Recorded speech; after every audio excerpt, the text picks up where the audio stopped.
And so it is absurd to say only one party, unilateral governments, can save democracy. But once an exception is made, and they're talking about that exception just for this voting rights bill, but once an exception is made to the right of all senators to debate and to amend legislation, there seems to be no going back. You learned that. Democrats learned that in 2013 when they abolished the 60-vote requirement on district and circuit court judges, and they lived to regret it 4 years later when Republicans did the same thing when we had a Supreme Court justice up.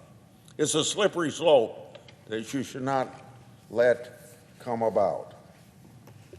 I yield the floor. Senator from Iowa yield to a question. I'm not very good at yielding, but I'll try what I can. Thank you very much. First, thank you for coming to the floor to debate such an important issue as how to make the Senate work well as a deliberative body and how to make our country work well. But I was struck by a couple of things that you mentioned, and that is that you had stood strong fast against striking down the filibuster.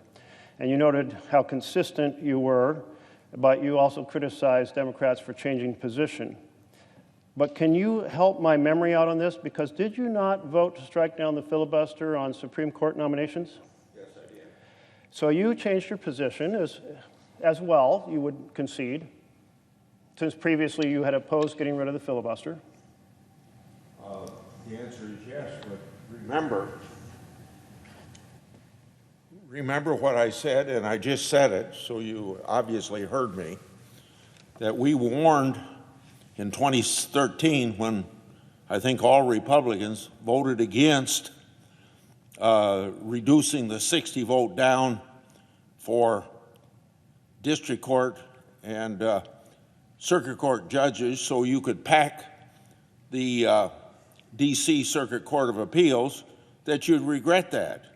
And you have regretted it because Republicans were saying in 2017, what's good for the goose is good for the gander, and we voted to reduce it then for a Supreme Court justice. And now I'm sure that from your point of view, you have a Supreme Court that's not very favorable to what you think a Supreme Court ought to be doing with the three people that Trump put on there. So that's where I'm coming from. Well, I do appreciate your response, and it's so rare we actually have any sort of dialogue on the floor of the Senate. It's one of the things we've lost. I do recall in that moment that for over a year we had working groups trying to resolve the extraordinary new level of cloture motions on President Obama's nominations. It concluded in a meeting in the old Senate chamber where the agreement was reached to stop doing that. And then, as you point out, Mitch McConnell came to the floor and he said, it doesn't matter the quality of the individual who is nominated, I will not let any judge be considered for these 3 vacancies. That is a completely unprecedented new element that was brought in to bear on that particular conversation. So to just kind of illuminate some of the details that were left out. I was also struck by another thing you said, which is that the filibuster is not a relic of Jim Crow. And I was struck about that because from 1891 through 1965, so we are talking over 80 years, the only thing that was blocked in the U.S. Senate by filibuster was civil rights for Black Americans. Given that, wouldn't you say it's fair for us to say that the filibuster in that history was indeed a relic of Jim Crow? You know who controlled the Senate during that period of time on the issue you brought up, and it's the Democrats, senators from the South. And remember that when the Civil Rights Act of 1965 was passed, that there was a higher percentage of Republicans than Democrats that voted for it. And the one person that made a difference in getting the Civil Rights Act passed was Senator Dirksen, the Republican leader. Now, I'm going to have to end this discussion with you but I want to say one thing. Why would you want to expand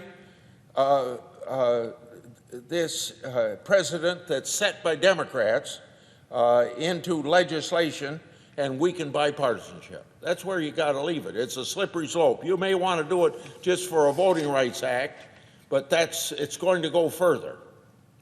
Thank you for your responding to my questions. I appreciate that. Mr. President. The senator